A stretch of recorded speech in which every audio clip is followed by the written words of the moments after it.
el libro donde encontrarás respuestas a tus interrogantes, luz en medio de la oscuridad y esperanza para una vida mejor. Aquí comienza Biblia Fácil. Bienvenido, está comenzando Biblia Fácil y hemos llegado al final de esta temporada. Qué grato ha sido poder compartir lección a lección, programa a programa, durante todo este tiempo, aquello que Dios tiene como solución para nuestro mayor problema, la cura del pecado. Y estamos llegando al final de esta temporada, como siempre con gratitud a Dios y también agradecidos por permitirnos ingresar hasta casa, ingresar hasta el lugar donde tú estás y sobre todo a tu corazón con las promesas que Dios tiene para nuestra vida. Bienvenido, este es nuestro último encuentro en esta temporada y hoy, como siempre, analizaremos un tema súper importante para nuestra vida. ¿Cómo estás, Aileen? Pastor Joel, un gusto saludarle y saludar a nuestros amigos que nos han acompañado programa a programa en esta temporada aquí en Biblia Fácil, que sin duda ha sido de gran bendición. Y hoy vamos a cerrar con broche de oro, con un mensaje que sin duda va a tocar tu corazón. Así es, y no es tarde para solicitar el curso bíblico La Cura del Pecado, para poder hacer un repaso nuevamente de todos los temas que ya abordamos aquí en este programa, más también para que con Biblia en mano tú puedas responder a aquellas preguntas que van a reforzar el conocimiento sobre ese tema tan importante. Recuerda que este es un curso bíblico totalmente gratis y está disponible para ti.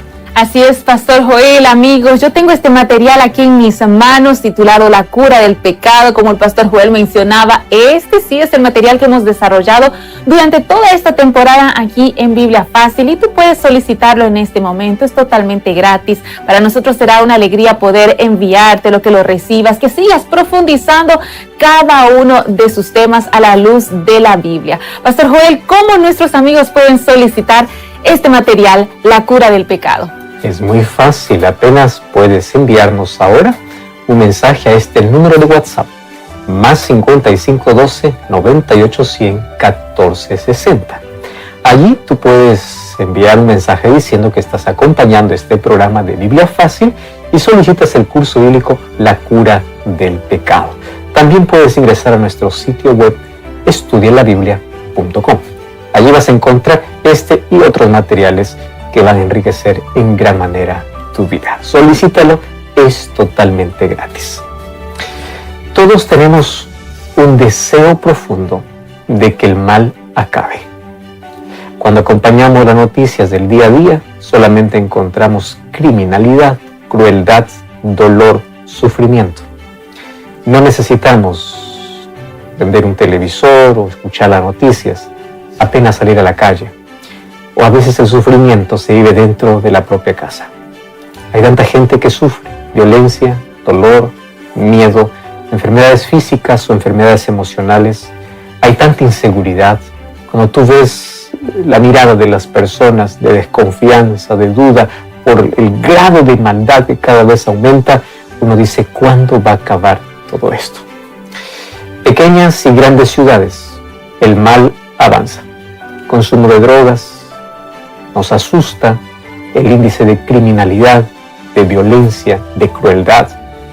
Cada vez los hospitales y cárceles están más llenos de personas, cada vez más familias sufriendo, personas perdiendo un ser querido, más accidentes, más dolor. Es el resultado de un mundo que da la espalda a Dios. Como resultado recoge las consecuencias de una vida sin sentido, sin propósito, vacía, que finalmente nos lleva bajo el dominio de Satanás para poder cometer tanta crueldad. Y nosotros ya vimos la manera como Dios puede consolarnos, restaurarnos y puede sanar nuestras heridas más profundas. Mas en esta última lección queremos ver la cura definitiva, o sea, cuál es la victoria final, porque el mal no existirá para siempre. El mal tiene sus días contados. Un día se acabarán las despedidas, las lágrimas y todos los motivos que nos llevaban al dolor. Eso veremos hoy en nuestro programa y, como siempre, antes de abrir la Biblia, pedimos la dirección de Dios. Oramos. Gracias, Señor, por tu palabra. ella nos trae esperanza, nos consuela, nos fortalece. Y hoy queremos entender y una vez más visualizar el futuro con tanta esperanza, sabiendo de que tú ya determinaste poner un punto final al dolor y al sufrimiento que tanto nos aqueja día a día. Confiados en tus promesas y en la esperanza, vamos a abrir tu palabra, porque queremos que tu Santo Espíritu coloque esa verdad en nuestro corazón. En el nombre de Jesús. Amén. 7 respuestas a 7 preguntas en 7 minutos. Amigos, estamos listos para poder comenzar a desarrollar el tema del día de hoy. Por cierto, ya el 8º tema de esta serie de estudios, el último tema de esta temporada aquí en Biblia Fácil, que lo hemos titulado La cura del pecado. Hoy el tema se titula El fin del pecado. Vamos, como siempre, a realizar una serie de preguntas. El pastor Joel nos va a ayudar a responderlas a la luz de la Biblia. Si te es posible, también ten tu Biblia junto a ti. Vamos a corroborar juntos lo que Dios quiere decirnos hoy a través de su palabra. Bien, comenzamos con la primera pregunta. Bueno, frente a la muerte, y lastimosamente, pastor Joel, amigos, desde que el pecado entró a este mundo, la muerte se tornó en una realidad inevitable. ¿Será que hay una solución frente al problema de la muerte? Gracias a Dios que sí. El libro de 1 Corintios capítulo 15. Vamos a leer el versículo 21 y luego el versículo 52. Versículo 21 dice así: Así como la muerte vino por un hombre, también por un hombre vino la resurrección de los muertos. Versículo 52 del mismo capítulo. En un instante, en un abrir de ojos, a la final trompeta, porque se tocará la trompeta, los muertos serán resucitados, incorruptibles, y nosotros seremos transformados. ¡Qué promesa extraordinaria! ¿Qué es la muerte? La muerte es la separación ¿de qué? Para poder entender la muerte, tendremos que comprender cómo inició la vida. Génesis capítulo 1, allí vemos de que cuando Dios forma al hombre, Él no manda, Él no da una orden. Él mismo, con sus manos, comienza a diseñar un muñeco del polvo de la tierra. Le comienza a dar forma, mas es apenas un muñeco de barro, hasta el momento que coloca en su nariz aliento de vida. Pero ese aliento de vida no es alguna forma abstracta que el Señor colocó dentro del ser humano y que puede continuar viviendo después que alguien muere. Es el soplo de vida, el aliento de vida. Ruach es el término en el hebreo, que es el soplo. Cuando Dios sopló en la nariz, dice el libro de Génesis 2:7, que el ser humano se convirtió en un alma viviente. Algunas traducciones lo colocan como ser viviente, pero la expresión hebrea es nefesh hayah, que significa alma viviente. Entonces, en la Biblia encuentro que alma es un ser humano vivo. Y el libro de Ezequiel capítulo 18 dice que el alma que pecare, esa morirá. Por cuanto todos pecamos, dice Romanos 6, todos estamos destinados a morir. O sea, cuando uno muere, Eclesiastés 5 dice que vuelve al polvo de la tierra y el soplo de vida vuelve a Dios. No existe un alma deambulando, no existe algo que sale del ser humano de manera consciente, no. El soplo de vida vuelve a Dios, pues la vida, y el cuerpo vuelve a la sepultura. Eso es lo que la Biblia declara sobre la muerte. Es allí donde se han levantado diversas teorías y argumentos sobre la muerte. Cuando uno muere, se reencarna. Cuando uno muere, va a otra esfera. Cuando uno muere, sufre. Cuando uno muere, todo basado en culturas paganas. Los egipcios crearon la idea de la muerte. Los griegos fueron los que escribieron. La filosofía griega ha dado para todo el mundo el concepto del dualismo, de que el ser humano tiene un cuerpo y aparte tiene un alma, cuando la Biblia dice que el ser humano no tiene un alma, el ser humano es un alma. ¿Qué significa eso? Cuando morimos, no hay nada algo que viva y algo que vaya a poder disfrutar o a poder allí sufrir. No existe ese concepto. ¿Qué dice la Biblia? La Biblia compara la muerte como un sueño. Todos están en la sepultura. Aquel que duerme tiene esperanza que va a despertarse. Aquel que muere tiene la esperanza de ¿qué? De resucitar. ¿Cuál es la solución que Dios dio al problema de la muerte que vino por causa del pecado? No es que Dios a sus hijos les va a decir, ustedes no van a morir. La muerte como consecuencia primaria abarca para todos, creyente y no creyente, todos. Sin embargo, la solución que Cristo da es la resurrección. Y eso es lo que dice 1 Corintios capítulo 15, versículo 21. Por uno entró la muerte, pero por otro entró la vida. ¿Y la vida cómo vuelve? A través de la resurrección. No a través de la encarnación, no a través de trasladarse para otras esferas, no. Porque la muerte no es un viaje que el ser humano hace para el cielo, para otro lugar, no. El ser humano descansa.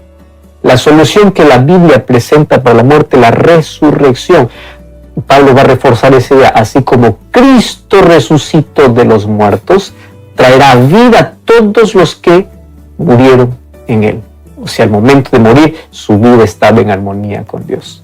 Pero finalmente veremos que no solamente los justos resucitarán, también los impíos volverán a la vida a través de la resurrección, más para recibir una condenación que es la recompensa que ellos tienen por causa de sus decisiones.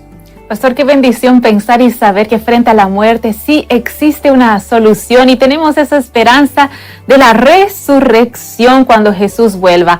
Ahora, cuando hablamos sobre este asunto, vamos a aprovechar ya de ir profundizando un poquito más. La Biblia nos dice que habrá 2 resurrecciones.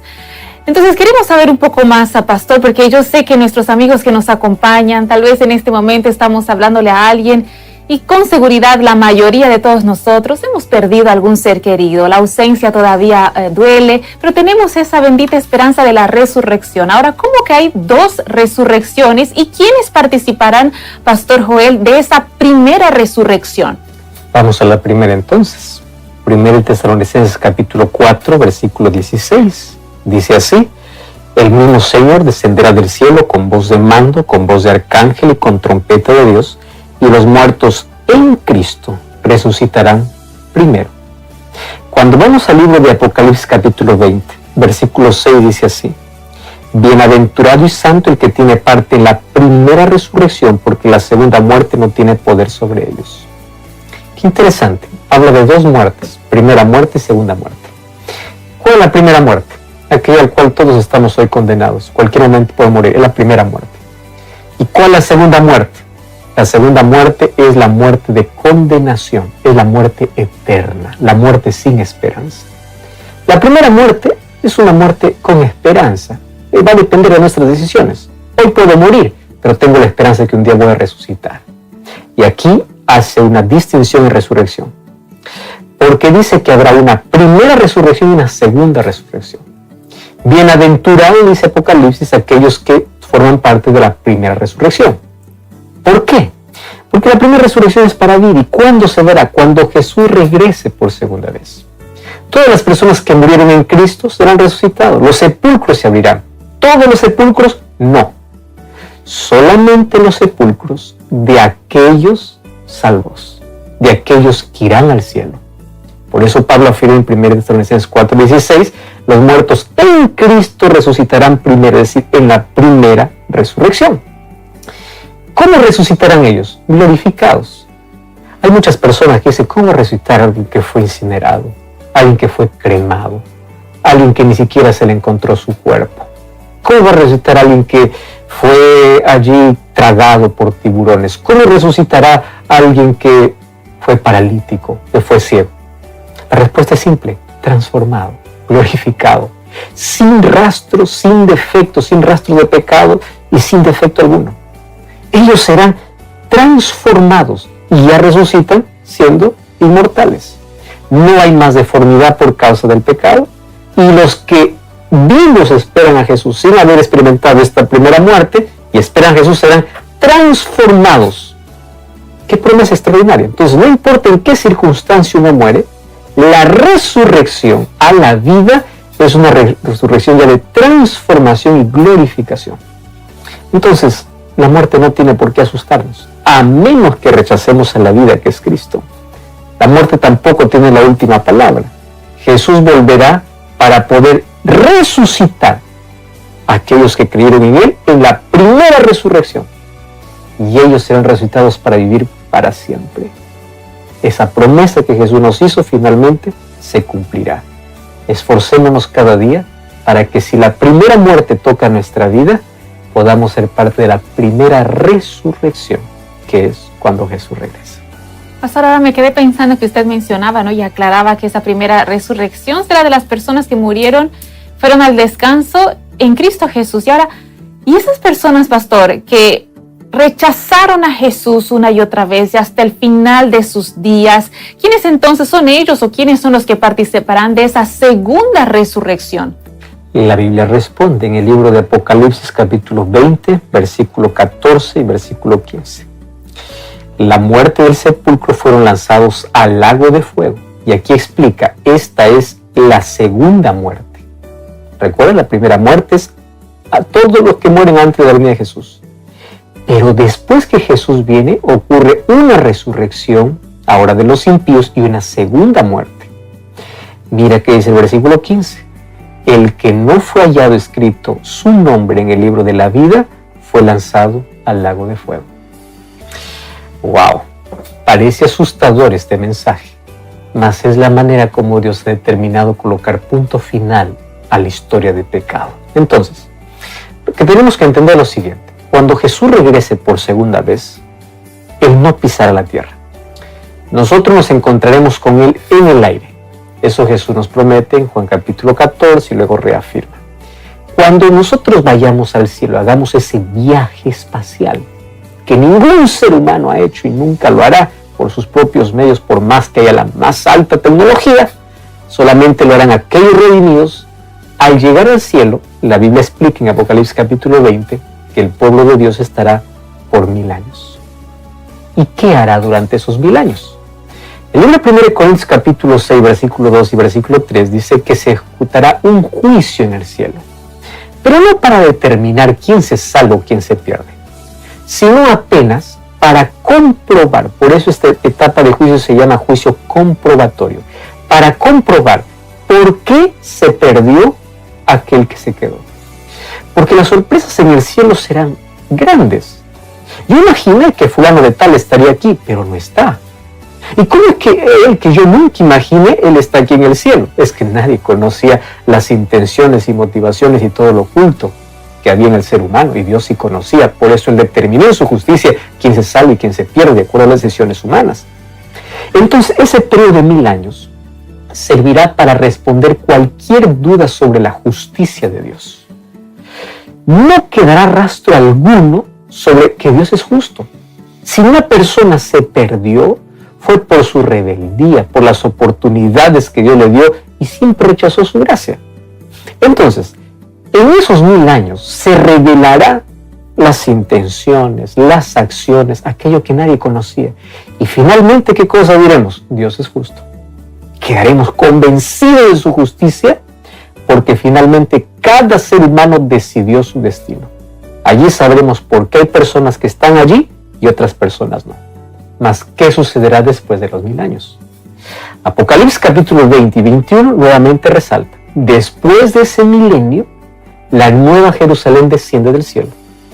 ¿Cómo desciende? Solo imaginarlo puede darnos escalofrío. Imagínate, cuando está descendiendo, esa nueva Jerusalén se detiene en el aire. ¿Y por qué se detiene? Porque ahí ocurre una segunda resurrección. Y en esa resurrección, ¿quiénes se levantan? Los perdidos. ¿Qué cosa dice Apocalipsis, el texto que leímos? Aquellos que sus nombres no están en el libro de la vida, o sea, aquellos que no se salvaron, ahora resucitan. ¿Quién más aparece allí? Satanás. ¿Y cómo aparece Satanás? Para engañar. Claro, porque en ese periodo de 1000 años, Satanás no ha cambiado. Sus intenciones continúan siendo las mismas.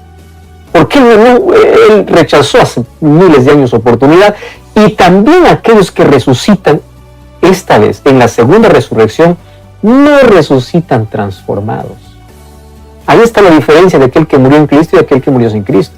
Aquel que murió en Cristo resucita transformado, con un carácter diferente, sin defectos, sin rastros de pecado más en su vida. Sin embargo, aquel que murió sin Cristo resucita con el mismo carácter y con la misma rebelión. No es glorificado, no es transformado. Entonces se levanta con la misma ira, con la misma amargura, con la misma rebeldía y se une a Satanás para poder hacer frente a aquel pueblo que está descendiendo del cielo. Satanás los engaña que pueden destruir a ese pueblo, que pueden ganar esa batalla. Mas es en ese momento cuando todos ellos reconocen que están perdidos y perdidos por las decisiones que tomaron. Por haber rechazado la gracia de Cristo, reconocerán que ellos merecen el justo castigo. Y es allí donde descenderá del cielo fuego y azufre para eliminar el pecado. El fuego fue preparado para destruir al diablo y sus ángeles, no para el ser humano. Solo que el ser humano infelizmente decidió unir su destino a Satanás al rechazar la gracia de Jesús. Decidió ponerse de parte de Satanás y rechazar las oportunidades que Dios le da. Entonces, en esta segunda resurrección, los impíos resucitan más para recibir su recompensa. ¿Y qué recompensa es? La muerte eterna, la muerte sin esperanza. Porque este mundo se convertirá en un lugar de fuego y azufre y así purificará y acabará toda mancha y todo rastro de pecado que un día contaminó nuestro planeta. Pastor, yo lo escuchaba y pensaba, intentaba imaginar más o menos en mi mente todo lo que usted comentaba a la luz de la Biblia sobre todo lo que va a ir sucediendo, ¿no? Porque usted fue haciendo un recorrido, la primera, la segunda resurrección, la venida de Jesús, el milenio, los 1000 años en el cielo.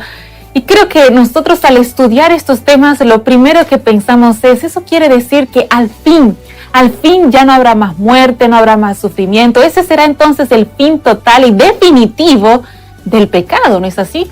Sin duda. Mira lo que dice el libro de Apocalipsis capítulo 20, versículo 11 en adelante.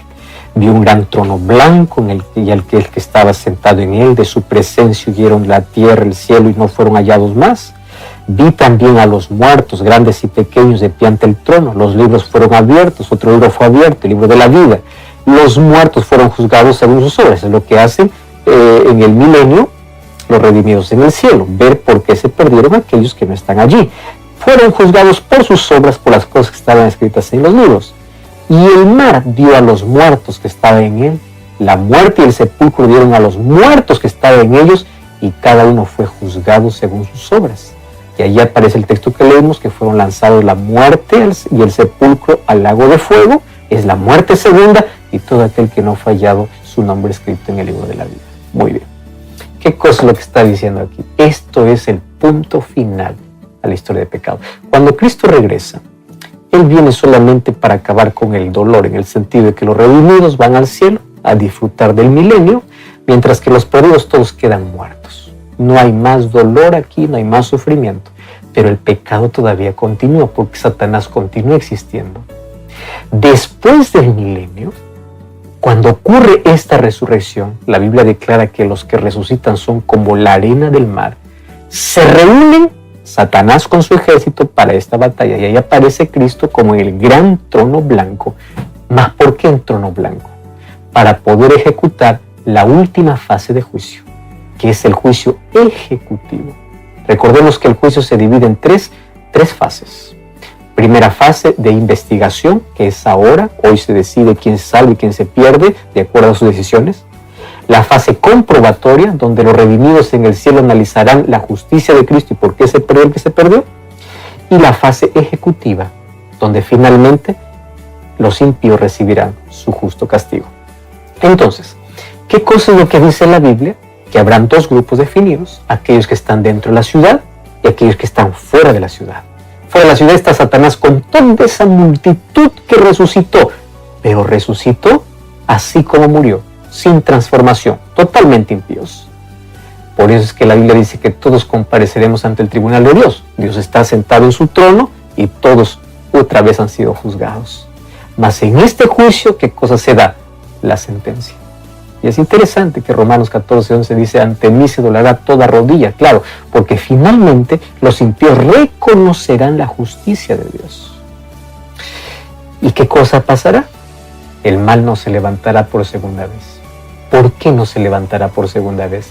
Porque al ejecutarse esta tercera fase de juicio, será eliminado todo lo que hay en esta tierra. Satanás y sus ángeles, sus demonios obviamente, y todos aquellos que decidieron formar parte de su ejército o decidieron su destino con él. Descenderá fuego del cielo. Este planeta se convertirá en un lago de fuego, donde arderá todo, absolutamente todo. Y claro, ahí es donde dice que fue lanzado la muerte y el sepulcro, ¿a dónde? Al lago de fuego. ¿Qué significa eso? El pecado acabó y acabó para siempre. Nunca más se levantará por segunda vez, porque hubo una evidencia de la consecuencia de la rebelión contra Dios.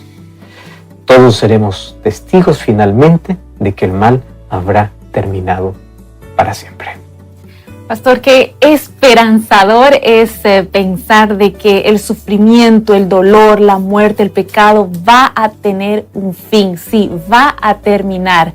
Nosotros, amigos, a lo largo de toda esta temporada en este programa aquí en Biblia Fácil, hemos desarrollado sobre este asunto, sobre la verdadera cura del pecado. Y antes de finalizar el programa del día de hoy, lo hacemos de una forma llena de esperanza, porque, pastor, esto no termina allí, la Biblia va más allá, nos habla de una tierra nueva. ¿Cómo será esa tierra nueva? ¿Qué nos dice la palabra de Dios? Una vez que este planeta sea purificado, nuevamente volverá a ser el lugar eterno de los justos. ¿Qué sucederá allí? El libro de Apocalipsis capítulo 21, versículo 4 dice: Dios enjugará toda lágrima. No habrá más muerte, ni llanto, ni clamor, ni dolor, porque todas las primeras cosas pasaron. El fuego habrá consumido el mal y todo vestigio del pecado. La tierra que estaba contaminada y corrompida habrá acabado. Porque como dice el libro de 2 Pedro 3:13, Dios hará una nueva creación. Nuevos cielos y nueva tierra. Una nueva creación perfecta, así como fue al comienzo. Mas esta vez será eterna. Porque no habrá más lágrimas, ni dolor, ni llanto. La maldición que el pecado trajo será eliminado por completo. El mal no se volverá a levantar y los justos heredarán la tierra para siempre. Hay un texto extraordinario en Conflicto de los Siglos, página 657. Dice: el gran conflicto ha terminado y no hay más pecado ni pecadores. Todo el universo será purificado. La misma pulsación de armonía y de gozo late en toda la creación. De aquel que todo lo creó manan vida, luz, contentamiento por toda la extensión del espacio infinito.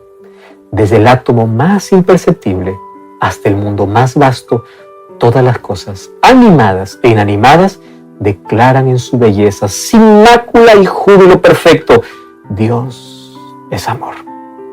El conflicto acabó. Esta guerra que vivimos, donde hay dolor y sufrimiento, tiene su final. Viviremos en la presencia de Dios para siempre. El hecho de poder estar allí no fueron por méritos humanos. Fue porque un día Cristo vino, murió en nuestro lugar, resucitó, venció la muerte y nos dio la mayor victoria. Por eso Apocalipsis 1:17 dice: yo tengo las llaves sobre el Hades, sobre la sepultura. Yo tengo autoridad porque yo lo vencí. Tú y yo somos invitados a formar parte de este reino, a disfrutar de la presencia de Dios.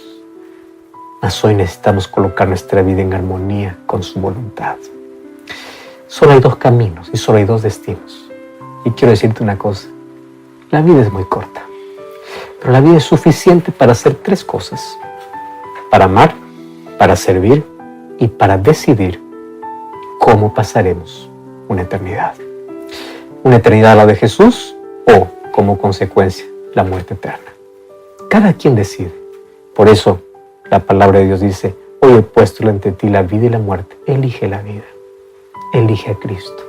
No cambie las promesas de Dios por vanas sutilezas o por vanas cosas que este mundo ofrece.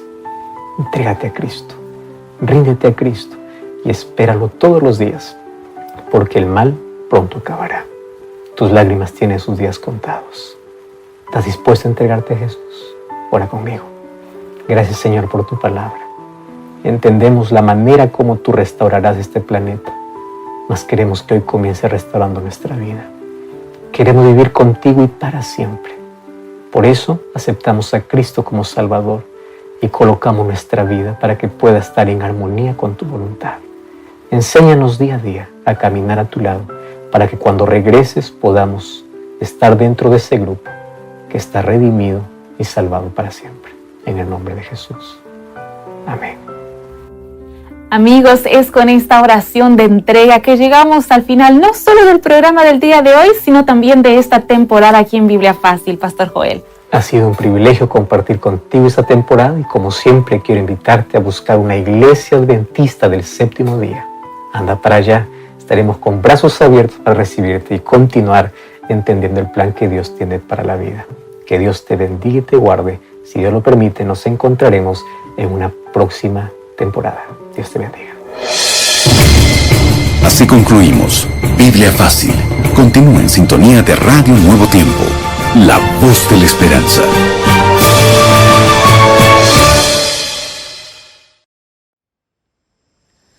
Bao đêm đợi chờ mưa rơi, lòng trời vơi như giữa biển khơi, cánh chim bé nhau tung bay, người đầu hay ta không oán trời. Bao năm tình yêu chưa phai, giờ chia hai đôi lứa lạc nhau, nỗi gió số phận đã không an bài bền lâu. Người đi về đâu sao em không lưu luyến nữa, ôm thêm bao nhiêu đắng cay, không chỉ sau này mình còn gặp được